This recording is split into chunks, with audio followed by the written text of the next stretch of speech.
Kim McCleary, President and CEO of the Los Angeles World Affairs Council and Town Hall. I'm pleased to introduce today's partnered program with Writer's Bloc, featuring former California Governor Jerry Brown and award-winning journalist Jim Newton. For those of you who are joining us online, we will be taking questions in about 20 minutes. Jessica Deganzik, our Vice President of Events, will be managing your questions during the Q&A portion of the program. We'll do our very best to take as many questions as we can.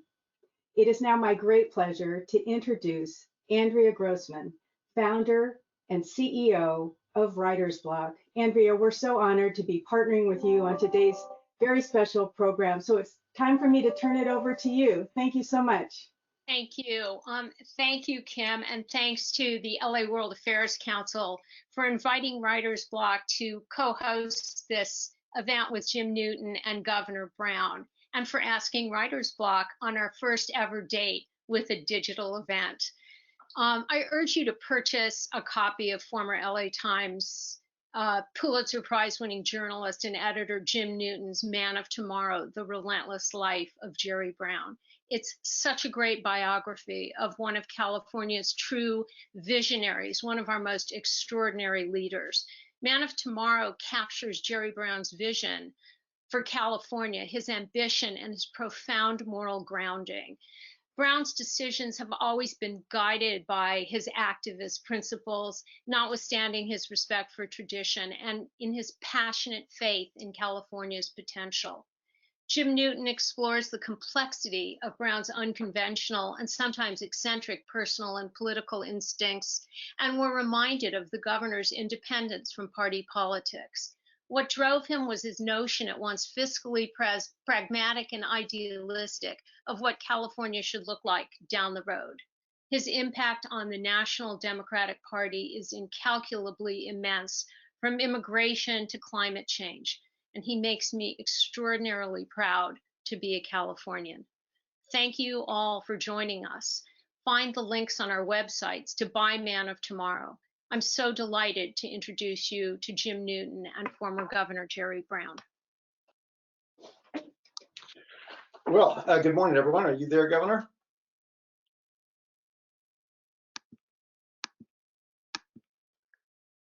There we are.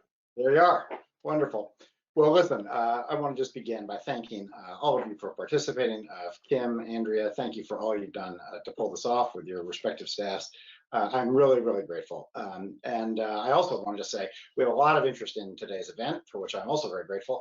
And I want to get to all your audience questions. I know many of you have things to ask the governor, and I look forward to it. So, Governor, I don't want to monopolize you this morning, but I did want to ask you a couple of things just to get the ball rolling, and also give you a chance to address some of what's going on in the world at the moment. So let me start there with the obvious point that we're in this period of international crisis, really, and particularly at this sort of inflection point where there's this ongoing and accelerating debate about how to balance the health imperatives of this crisis with the economic desire to see things return to some kind of normal. I guess we had Dr. Fauci was testifying this morning in Washington and said that he fears that some states may move too quickly in defiance of the guidelines and may risk a spike in the virus. You've obviously weathered your share of crises. How do you balance the imperatives here, in particular the desire to see the economy move again and the imposition and the need to take care of the health imperatives here? Well, you do it in the same way that the successful countries have. Looking at perhaps the most successful country of all, Taiwan, are right next to China, or much closer than we are. They've had very few deaths, very few cases, and they took action as soon as they perceived and listened to what China was saying. So China sent out a message, I think, in just right around at the beginning of this year, 2020. Taiwan heard it. Mr. Trump and people in Washington didn't hear it. So what Taiwan did is they jumped on it. They started testing, and they traced the people who tested positive, and they quarantined them. And that quarantine, away from families in their own separate spot, that really dampened the spread in a very dramatic way. Okay, we didn't do this. We had denial, delay, obfuscation. In fact, I think the best description of the way the current president handled things would be to take his description of what China's done and just plug in the word Trump every time Trump says China. And you then have what we did. And it's not a pretty picture, but here we are. So what do? You test, you trace, and you isolate. That's the way you do it. Now, the big hurdle here, which has been being overcome, is the inability of testing. And that, to me, goes right back to the president. And in some ways, it goes back to his enablers, starting with Mitch McConnell and anyone else, a number of other folks in the Congress and the Senate there, who enable this behavior. Look, why can't we test?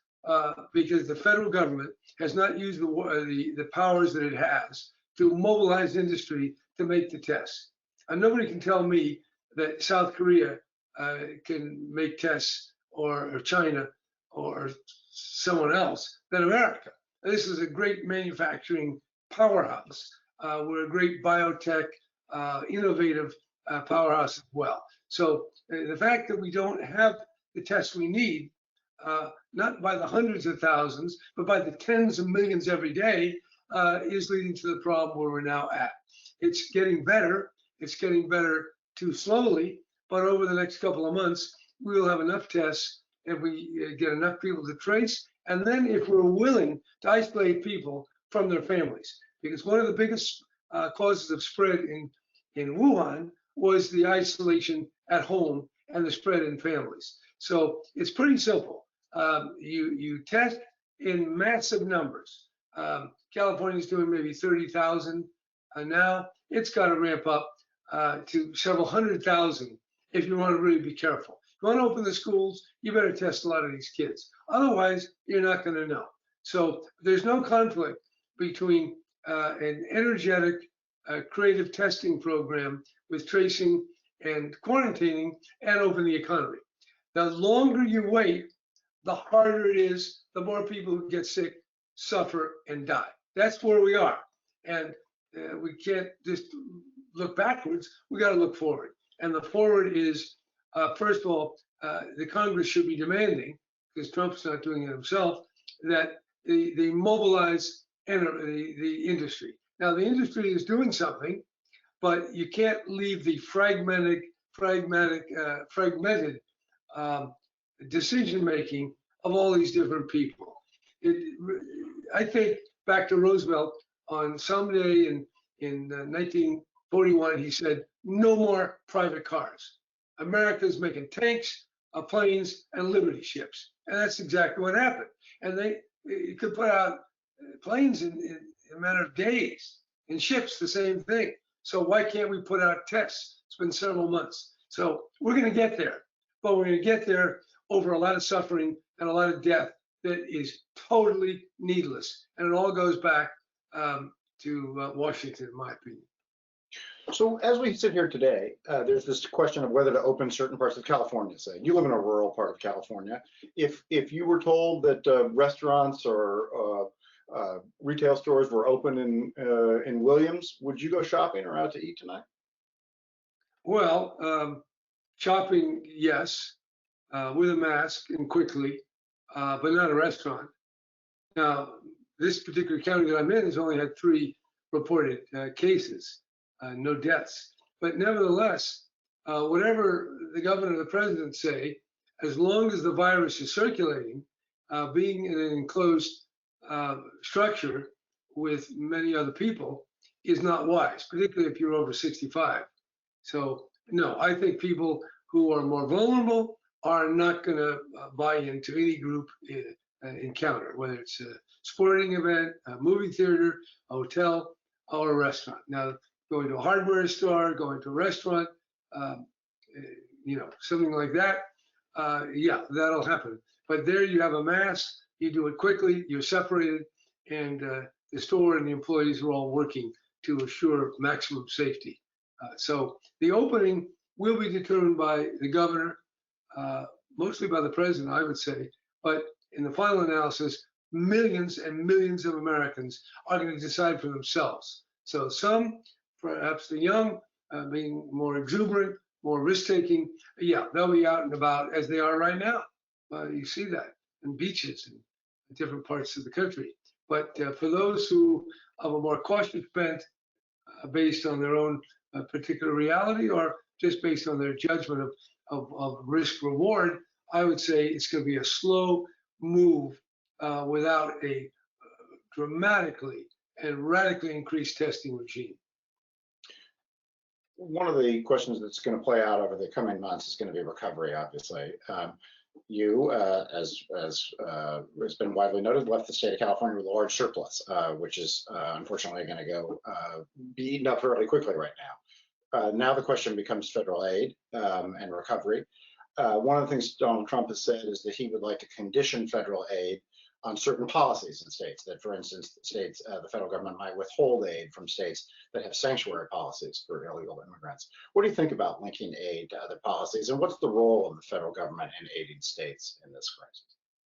Well, I think as the first Justice White so many years ago, I believe in the 19th century, said to state that proposition is to refute it.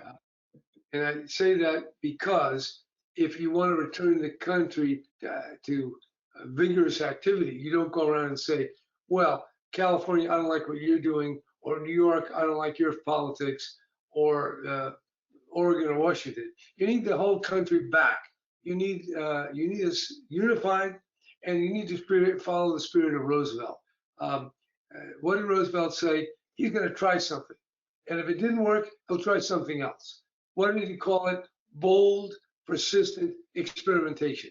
We need that. Not partisan rancor, not petty politics, not halfway measures.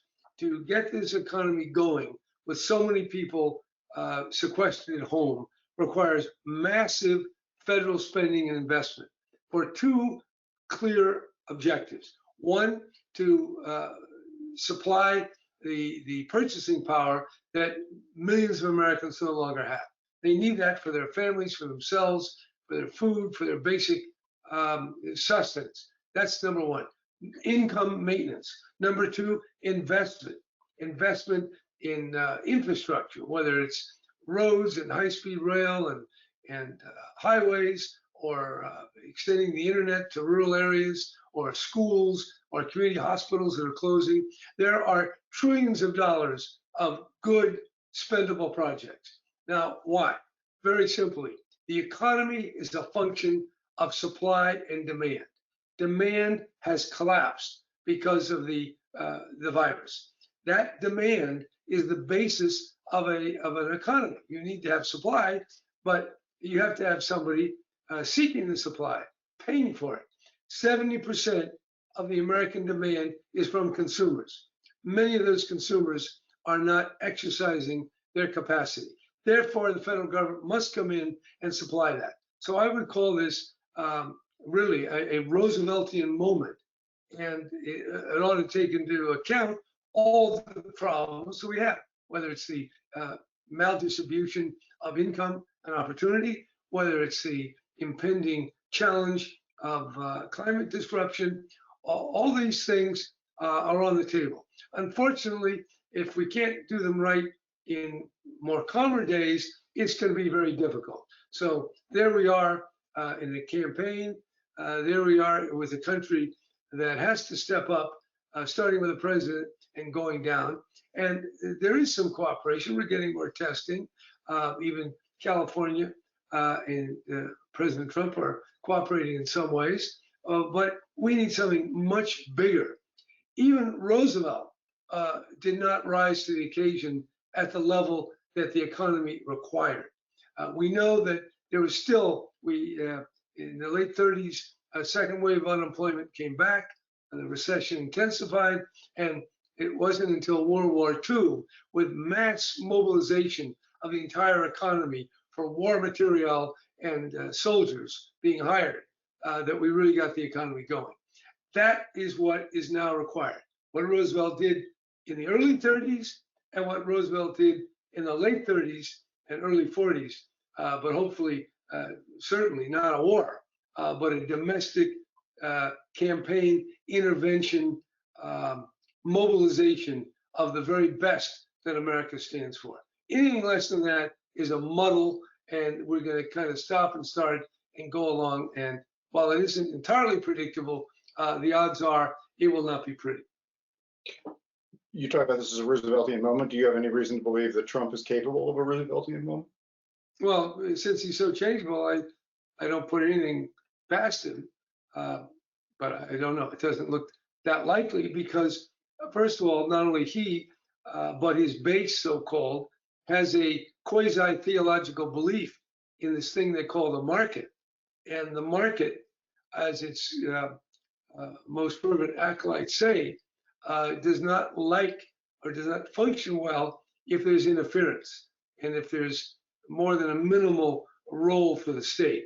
What I'm calling for, what Roosevelt did, was a great intervention. And he was looking to Keynes, if you want a name, as opposed to Hayek.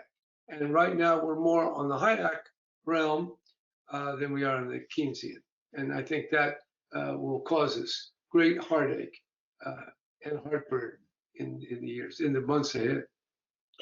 You mentioned climate change, and I'd like to hear your thoughts more on climate change here in a minute. But let me ask you about one aspect of this crisis and climate change that seems to run in common to them, and that is this kind of denialism about it. I mean, there is at least some segment of this country that really doesn't accept that this is a serious health crisis. What do you make of that? And what's responsible for that? And maybe talk about it in terms of climate change too, where there's also a streak of denialism. What does this come from, and how do we deal with it as a policy matter? Where did it come from? So you're asking, we're in an increasingly polarized country. Not that we haven't been there before. We had a civil war. We had a lot of people that hated Roosevelt, and Roosevelt had his own antagonisms. But it has gotten far worse. And what does it do to? Well, first of all, what are the characteristics? If you're a Republican, in California, that's only 23% of the voting population, you're 80 to 90% inclined to believe in, to trust President Trump. If you're a Democrat, it's probably under 10% trust. If you're a Republican, according to a poll that I heard from the Republican writer John Fund, only 37% of the Republicans are worried about the health aspects. That's 37% have that as their top concern. Whereas if you ask Democrats, 97% of Democrats are worried about the virus and the health aspect. So there we have a fundamental difference. You say, what caused it? Well, I'd say the functioning of the income maldistribution, the propaganda that we see coming out of the spending in climate denial and coming out of the views promoted by Fox News, by the right, by the tremendous amount of money that's being spent. But also, I'd say that the emergence of people of color, the assertion by women of a greater and equal role in the different countries of the world taking on a greater role in every way, that's causing angst. It's causing real identity, anxiety, particularly on the part of people who are in my bracket, people who are male, who are white, and people in different ways. So I would say that the cause, you saw it with the antagonism to Obamacare by the Republicans. It became an article of faith. And that indicated, I think, not just so much about medical spending by the state, but more something new, something different. And the Republicans were able to characterize it as something un-American, a threat to the well-being of people, even who were getting the benefits of the Affordable Care Act. So there's a lot of factors that historians and analysts can come up with. But suffice it to say, the changes in America are being felt disproportionately by different groups. whether people are Latino or African American or European, Caucasian, male, female, rich, poor, rural, urban. We're seeing through different lenses, through different optics, and that is that for all the factors you could spend a whole program dissecting. They are causing what is a tremendous polarization, and the election is very close. The betting odds are on Trump. The polls are showing Biden by 3 or 4 or 5, 6 points. So this is a divided society, and it's an overextended society, and a society that is borrowing in a very exuberant way. So I'd say we have a lot of challenges, and probably the biggest is building trust by our leadership, which is now being done better by the governors than by those who are occupying the power pole, the pole position there in Washington.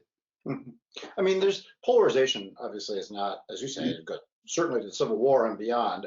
What strikes me as different about this moment, and it applies to climate change as well, is that it applies to the way that polarization seems to affect belief in science itself, that seems to become a matter of partisan difference rather than a common base upon which to disagree in terms of policy solutions. How does polarization contribute to our different understandings of what science itself is saying? Well, I don't know that people are thinking about science. Let's just take climate change. You could take tobacco smoking as well. That's an earlier iteration of health versus science. But in the climate, there is a lot of denial, and it's more found among business, Republican, and more conservative type people. That's just a fact. Now, I don't know if it's the science or if it's the belief and trust in this magic of the market. And the market faces a totally new world when climate change requires a government-induced price on carbon, when cars have to meet certain zero pollution standards, and all the other things that are needed to eliminate carbon emissions so that we can avoid the worst of the climate changes. So is it a scientific matter, or is it this belief in wealth and money in the economy? Why is tax the central pillar of the Republicans? Now, there are some religious ideas, there's right to life, there's other moral issues, but there's nothing so unifying as tax. Less tax good, more tax bad. Well, what is that? That's money. It's money going from a private pocket to the public wheel. And there it is. That's the belief system. Now, Democrats don't want to pay more taxes than are needed, but I would say that there is a kind of a magical belief that you can reduce taxes and therefore government support far more among most Republicans than among independents and Democrats. So whatever it is, you got this belief. The belief is different for Democrats, extremely different from Republicans, with independents shuttling in between in some fashion. So that is the challenge. If you were to ask what is the issue for politicians, it's working through this divide in a way to find the common themes that can bring people together, because certainly the world is getting more dangerous, both for natural reasons, pandemics, which this is not the last one we're going to see, because of climate change, because of the interdependent financial system, because of all the new technologies that have so much power, and certainly the weapons business that is accelerating. Even in the midst of the COVID crisis, the Congress is considering tens of billions of more dollars to confront China, Iran, Russia, and all the other adversaries that are certainly different, but are being magnified in order to boost the defense industry and fan the flames of widespread fear and anxiety. So I think we're in a very difficult political environment that will take great skill and a fair degree of luck to get us through without even greater disasters than we've seen more recently. I know we're going to cut to audience questions here in a moment, but let me ask you before we do, look ahead beyond this virus or to a point where things seem to have settled down. How does life seem different to you? Excuse me. On the other side of this, does it affect travel? Does it affect politics? Does it affect meetings, social lives? What are some of the ways in which life will be different? Are you talking for? I mean, it is different. Oh, you know it's different now, but you want to know how much of now will continue over the year and the coming years? Yeah, imagine that you were a year or two out from this, and there's a vaccine, and this virus has been contained, and this moment of crisis has subsided. Does life just go back to normal as it was 6 months ago, or does life look different 2-3 years from now? Well, that's a difficult question. Obviously, if you get a vaccine, it's not clear we can get a vaccine anytime soon, the next year or two. And when we get it, it's going to be hard to distribute it. So yeah, if we don't get a vaccine, which we're not, yeah, the airlines aren't going to come back to normal. The restaurants aren't going to come back. They're going to come back, but there's going to be a change. I think, though, behind your question is a larger point. Are we going to learn something from this pandemic about how we want to live or how we must live? I'd say, yeah, this is not a one-off story for a week or two. This is a persistent new reality that is going to induce more reflection.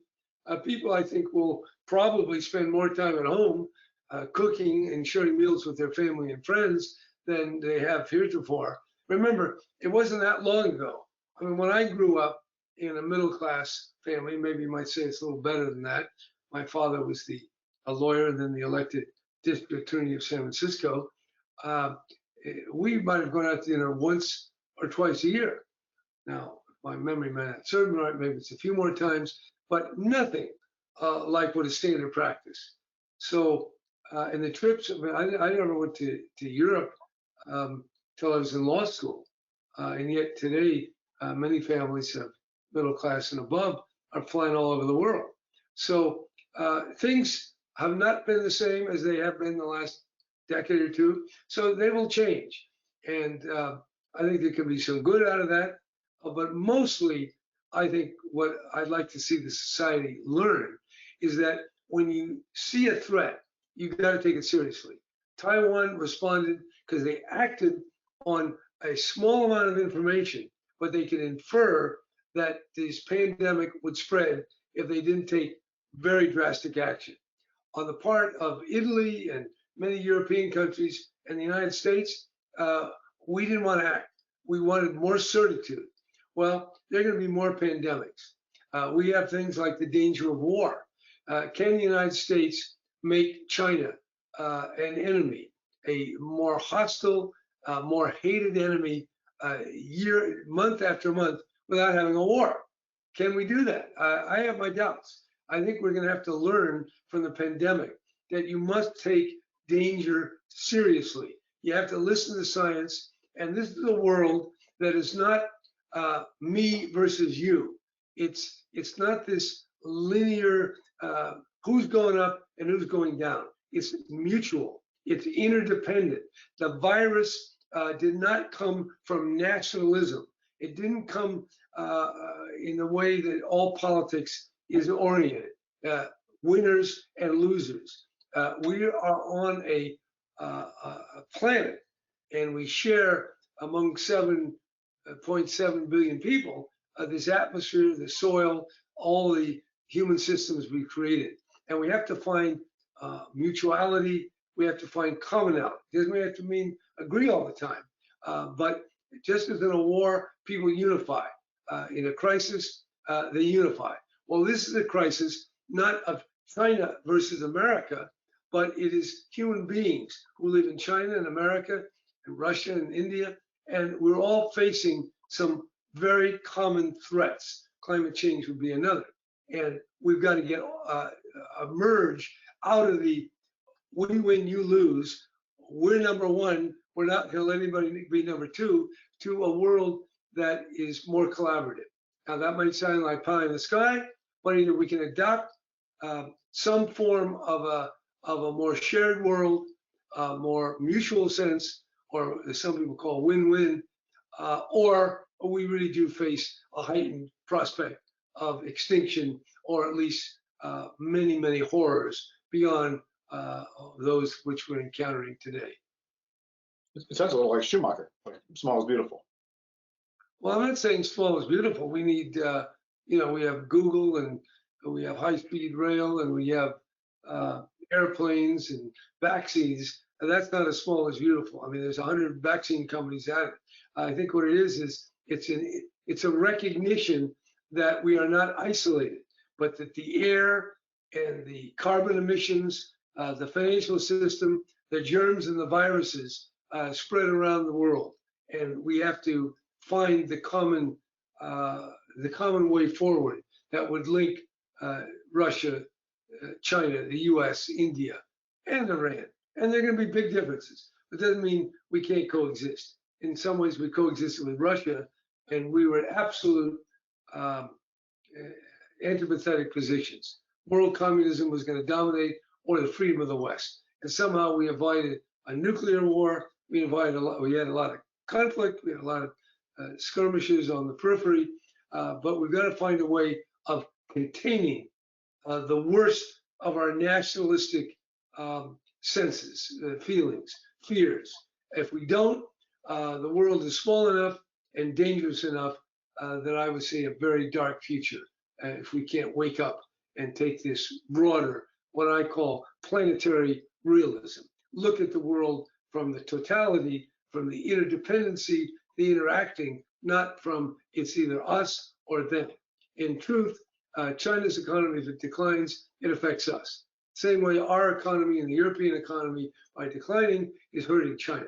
We've got a lot in common, even though we have profound differences. And it's the wisdom to negotiate those differences and in the context of embracing the commonalities that the future lies. Jessica, I think we're turning to you for some audience questions. Great. We have so many questions coming in. I know, unfortunately, we're not going to be able to get to all of them, but thank you so much. This first question, I would like to ask Jerry Brown to comment on his time as state chair of the California Democratic Party and his efforts to reform the campaign finance and his efforts to improve voter registration and voting reforms. How can we improve the finance and voting process in 2020?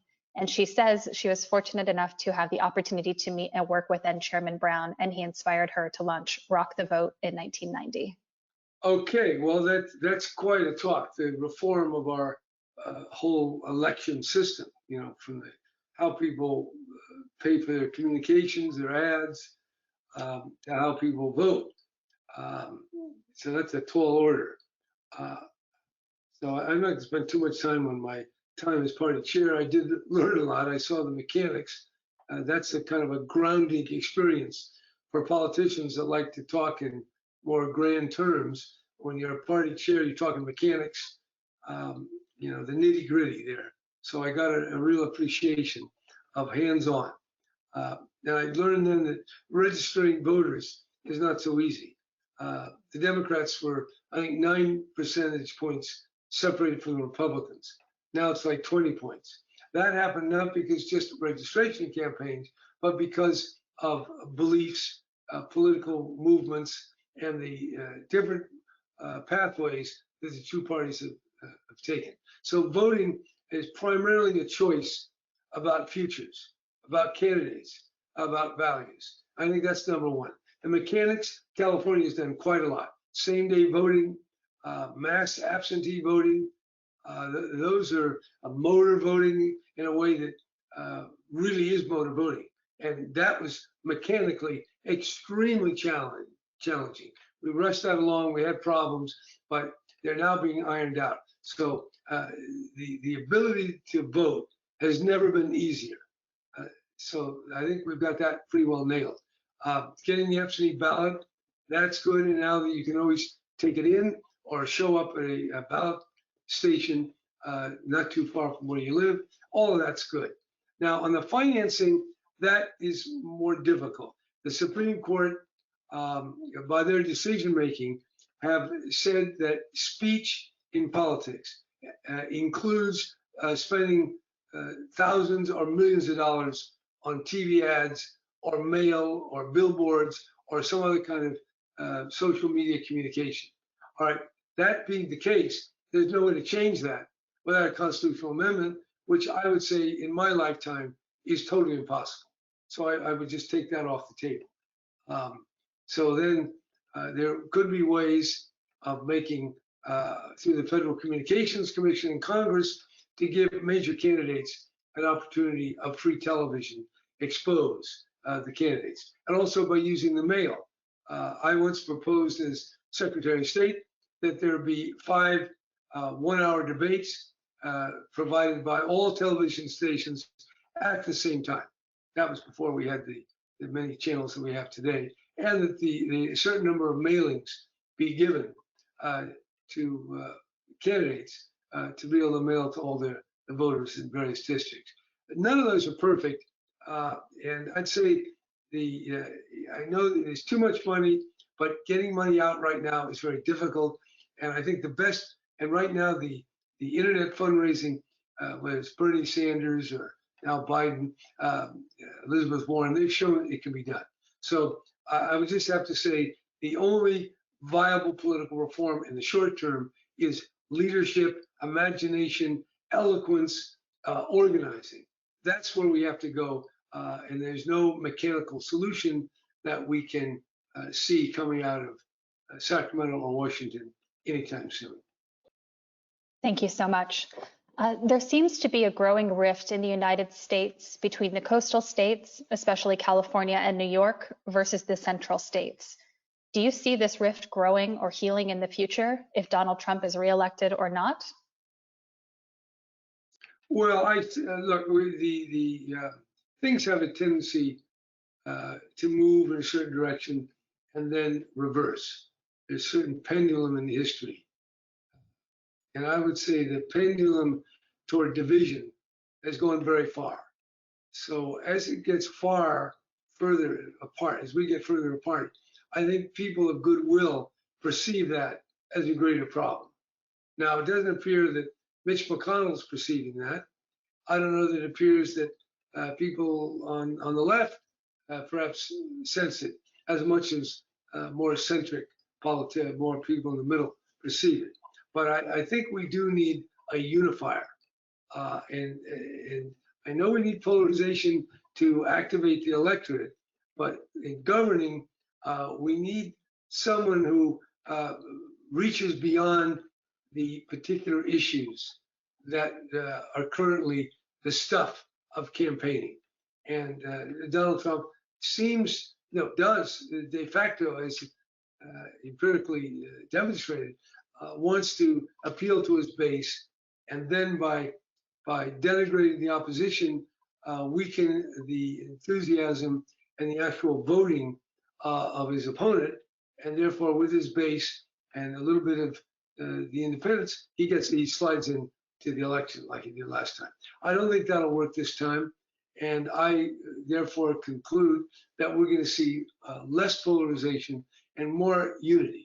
But that, for the more fervent people, is not satisfying because it means that the most exciting issues on the right or the left aren't going to be adopted, because to bring people together, it's going to take a more generic undertaking, a more general appeal, and therefore the sharp edges of the more exciting left and right programs will have to be softened and polished down. And that's why politics is not all that satisfying, and why politicians are not enduringly popular. Their work requires the kind of smoothing and moderation that is not gallant, and it's not comport with our sense of heroic virtue, which is more available in times of battle.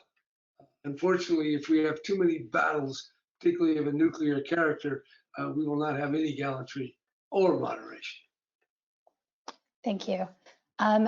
We understand that you're advising Governor Newsom as part of a group with other former California governors. Is the group mostly in agreement on actions to take? And for those policies and actions that the group is in agreement, is Governor Newsom in accord with the group's recommendations? Well, that's a nice question. But look, we got somewhere around 100 people. And so the group doesn't talk one to each other all the time. We've had meetings and we were asked for our thoughts and we expressed them. But I think the governor, like any governor, like I did before, we have the people around us. He has the people around him. He has access to some very great minds. On this committee, Tom Steyer is a real spark plug. And he's got a staff there, and hour after hour, he is learning. And what he doesn't get from the people around him, he has access to anyone in America or the world. So he's getting good advice. He's got a lot of experience. And I think what we're doing in California is excellent. I'd just like to see a lot more testing. And that is kind of that's this big conundrum. Why does America, which is being billed, at least by its strongest advocates, as the indispensable power, why can't the indispensable number of tests actually be provided? Is it the fragmented nature of business? Is it our manufacturing is obsolete or focusing on apps and not on making things? To me, it's inconceivable. But more testing, we don't need a lot of advice. We know from Taiwan, we know from the experts, we know from Fauci, talking within the last 2 hours, more tests, not 30 or 40 or 50,000, hundreds of thousands every day. School children, health workers, anybody who has symptoms, anybody who's talked to those people with symptoms. There it is, testing, and isolating. It's just that simple, and we can get this thing rolling again. So the governor knows that, and he's doing everything he can. So I don't think he needs any more advice from me. Thank you. How do you evaluate the decline of the California Republican Party, especially as compared between your first and second stints as governor? Well, that's another somewhat mysterious factor. I mean, California voted for Nixon against Kennedy. It's been a Republican more often than not. Up until my father's election, only one Democrat in the 20th century had ever been elected governor. And not too many people, Democrats. So what's happened? Well, the Republicans took a big stand under Wilson against immigration. And while short term it was electorally successful, longer term it certainly alienated. But probably bigger than that is the demographics are changing. I think when I first was elected, the Hispanic population, or what we might say Spanish surname among voters, was I think in the 11% realm. Might have been a little more, but not all that much more. Now the demography is 49%, close to in the high 40s of or mid 40s of Latino people, one different sources in the Hispanic world. So that's a big difference. And I think, maybe certain conservatives move out. I think California is a more prosperous, more sense of freedom. And I think the Republicans are getting narrow in their adherence to a certain brand of Christianity that doesn't represent a big swath of the Christian world that is more tolerant, more liberal in its attitudes. So, and I think there's a lot of anxiety among those who were more dominant, and with the emergence of people of color, of women, of different ways of living in the world, I think that is creating some anxiety. And the Republicans more associated with rural areas, with older people, or with a more conservative ideology. That is not going over as well in California, even in Orange County, as it is in Texas or Alabama or North Dakota. So a lot of politics is just who you are. What your my parents were Democrats, I'm a Democrat. That's a lot of what it is. Or your life experience. Do you have California was 2-to-1 Republican before the Depression. After Roosevelt was in for a few years, the late 30s, California was almost 2-to-1, not 2-to-1, but 58, 59% Democratic. So these waves change. Trump will have an effect on the electorate, and it's hard to say exactly where we're going. But I would say I think the Republicans may have hit a bottom at this point. I would assume if they fall any further, well, then they're going to wake up and perhaps become a more progressive party. Thank you. Jim, this might also include you. Can you please talk a little bit about how the Man of Tomorrow came about? Did you work closely with Jim Newton on the book, and have you read it? So I guess that's to both of you. That question was to Jim first, but it sounded like it was for me. So I'll give it to you. First of all, the title of the book came from my editor, Vanessa Mobley, who's just terrific. The process of the book, I worked on for about 5 years with the close cooperation, much appreciated, of the governor. We met 15, 20 times, sometimes 4 or 5 hours at a time. Long conversations, somewhat like this one, on a range, really the entire range of subjects, from his growing up to his ideas, to the state of politics, etc. The governor did read the book. He read the book when it was nearly complete. I asked him to fact check the book, and he generously did so and caught a few things. I asked him not, to the degree that it was possible, to not engage with the arguments or conclusions of it, because it's important to me that this be my book about him. It's not an autobiography, and it's not an authorized biography. And I very much appreciated he and his wife Anne both read it and caught a few things, and I made some adjustments. But also I appreciated their willingness to let me tell the story the way I saw it too. Great, thank you. Anything you want to add to that? Buy the book and read it. I don't feel talking about myself. It's either you're too self-denigrating or too self-congratulatory. It's a narrow ridge, and I'd prefer to stay off it. Very nice. Next question. When rebuilding our economy, how do we recreate it more equitably, and also with an eye toward facing the climate crisis? Well, first of all, California is a good example. We have something called the scoping plan, very detailed, technical, as a matter of fact. But we lay out a plan for zero emission cars, 5 million in California by 2030. We need more than that. The federal government and the US will need 50 million. That can be done. Of course, we're going in the opposite direction, trying to lower vehicle efficiency, increase carbon emissions, totally crazy. The same thing true with propping up the coal industry, and subsidizing a lot of other dinosaur industries. So California's got a blueprint of where we got to go. It's not enough. California has to go much further. The world's got to go much further, or we're going to pay a big crisis. I think the virus gives us a good indication. If you delay, if you don't seize the moment when you can, you pay a much bigger price. So the bailout, the investment, the New Deal, the Rooseveltian intervention, as I would call it, has to have climate as a key criterion for everything it does. In terms of equality, well, getting rid of these community hospitals that are going down helps people of more modest means. Helping our schools. The schools are going to be cut back in California and through the country. They need the federal investment. And then apprenticeships, job training. We need a works progress administration, WPA, that Roosevelt had. We have a CCC, a conservation corps in California, but it's a few thousand. We need a few million.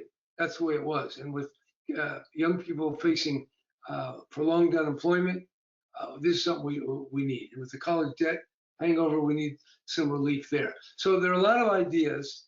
I don't know where the politics is going to be.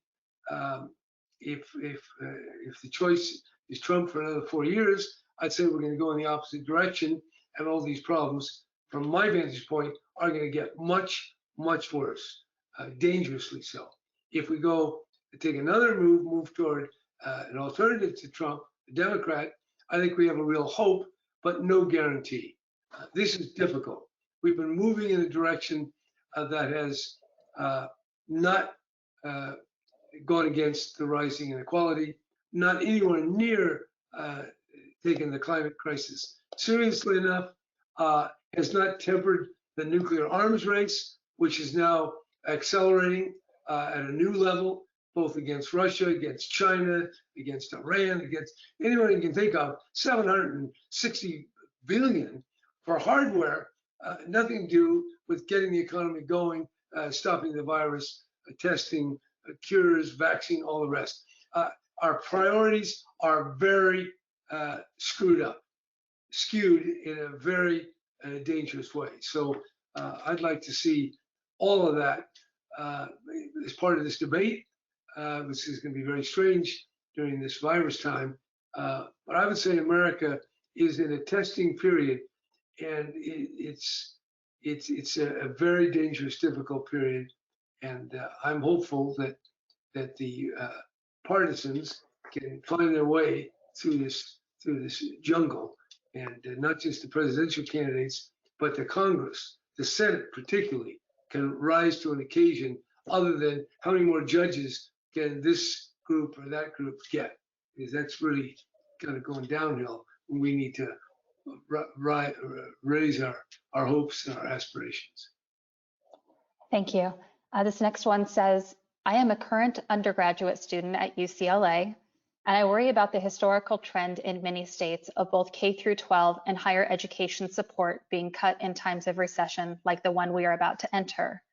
Thanks to your leadership, we are in a better place entering these economic conditions than we were in 2008.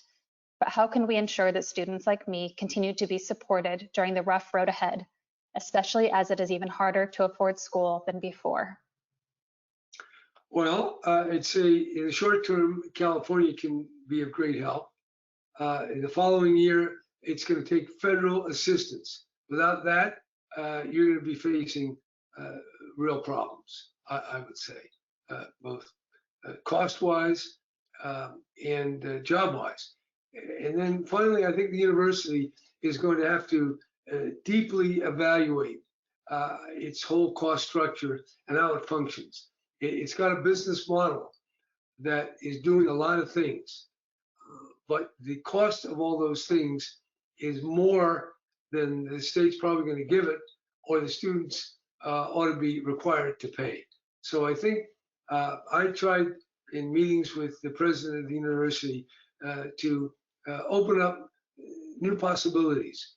Some of that would be using digital technology, but there's more than one way to do these things. The university is very diverse and offers thousands, tens of thousands of different programs, and it's going to be very difficult to reform it. But it's all things to all people at a business model that ultimately is not going to be financed at the level that its current logic requires.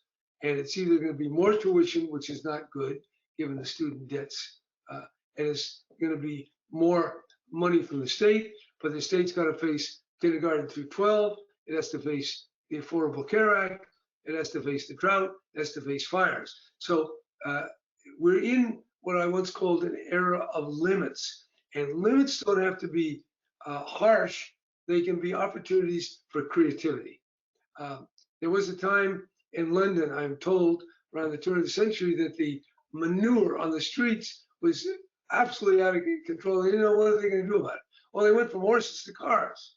Okay, yeah, it's what Buckminster Fuller calls design change.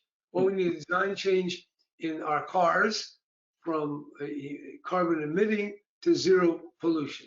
We need a change in our land use to have people close to where they work and less dependent on transport.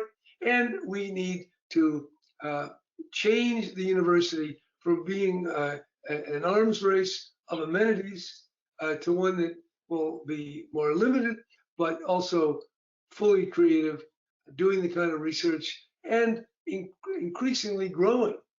And I'd say you might look at Arizona State University, which without tuition increases has been increasing their enrollment and their research at the same time. Now, for some in the UC system, that is not an example I want to look at. But if not that one, find another one. But the current course is not sustainable without rising burden put on students. And I think that would be very wrong. Thank you. Actually, on the topic of cars and design change, you probably saw that Elon Musk decided to open his Tesla factory against the state orders early. And this questioner asks, how should Elon Musk's defiance of the governor's closure orders be handled? Well, that's why governors get paid the big bucks. There it is. You got to have a rule of law, and we have certain rules, and everybody's got to follow. But I'm not going to, I've taken the position that I'm not offering public advice to the current governor. Fair enough. Okay, the next one. Schwarzenegger didn't give me any advice. That's a good policy. Could the governor please reflect on the differences in his approach to being governor in his first 2 terms compared to his approach when he returned to the governorship? You want me to reflect on the difference? Okay, well, I started the first time at 36 and I ended the second time at 80. So that right there means I had a lot of life experience. I also had time to reflect on the period that I was governor the first time.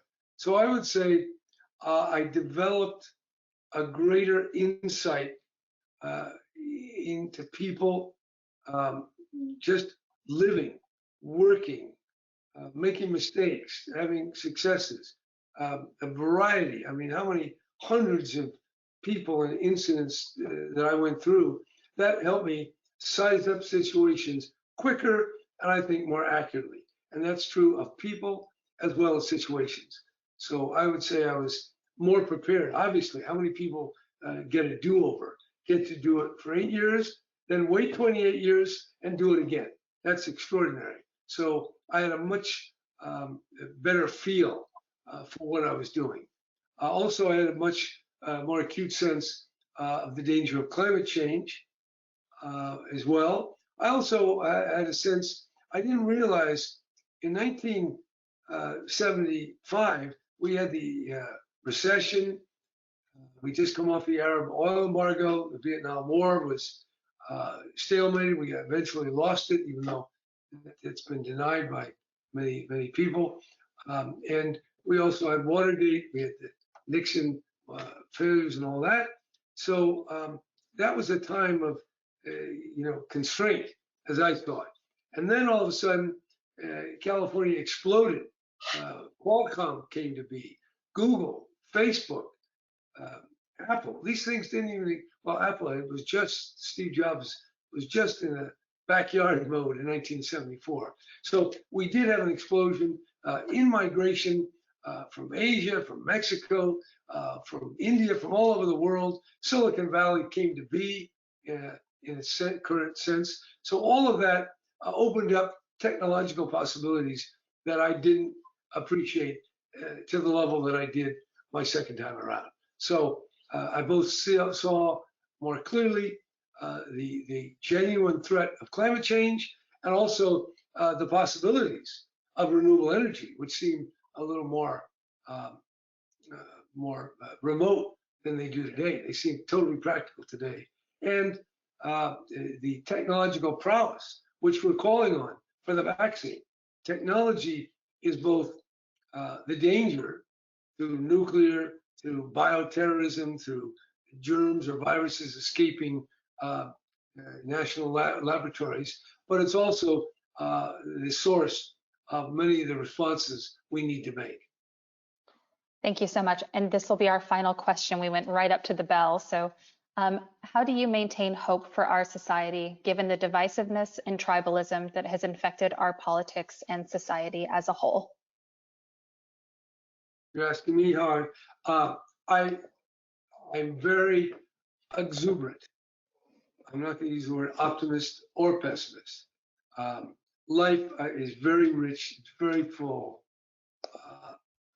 I'm very enthusiastic about almost everything I'm doing. And so, what can I say? If you tell me, the doomsday clock, which I'm the chairman of the executive committee of the Bulletin of Atomic Scientists, and we put out the doomsday clock, and we moved it 20 seconds closer to the apocalypse. So living 100 seconds closer to doomsday, I'd have to say that that's a cautionary warning. But I still see, I look out the window here, the wind is blowing on the walnut tree in front of me, black walnut. The oak trees have their leaves, they're flourishing. We're in the middle of a drought, but the rabbits are running around, the dogs are chasing the squirrels, the coyotes are howling at night. There's a lot going on. Life is just to be here and to be part of it is quite a lot. So to worry about or think about down the road, how it's going to turn out, that's fortune telling. That's Ouija board stuff. Do what you can do in the moment that you have, and God will take care of the rest. Thank you so much, Jim. I'll turn it back over to you, and Kim will join us in just a moment. Well, it's hard to top that, but I just took a moment to say thank you to World Affairs Council and Town Hall Los Angeles, to Writer's Bloc, to UCLA Luskin. Thank you all for participating, and thank you, Governor, for the time and openness that you've shown me over the past 5 years, but especially for your 50 years of service to California and the people of this country and the state. I thank you very much. Thank you. Governor Brown, Jim Newton, thank you so much for a very fun, interesting, sobering discussion. It was terrific. And I also want to thank our community partner, the UCLA's Luskin School of Public Affairs, for their support today. And as the governor told you all, please buy Jim Newton's book, The Man of Tomorrow, The Relentless Life of Jerry Brown, at either Book Soup or Chevalier's. Their special discount deals. Information will be at the end of the program. Please consider supporting Writer's Bloc and the LA World Affairs Council by visiting our websites so we can continue to provide you with quality program like today's. And also, when you're there, check out our upcoming programs. Again, Governor, Jim, thank you so much. Everybody stay safe, stay informed, and we hope to see you soon. Thank you. Thank you.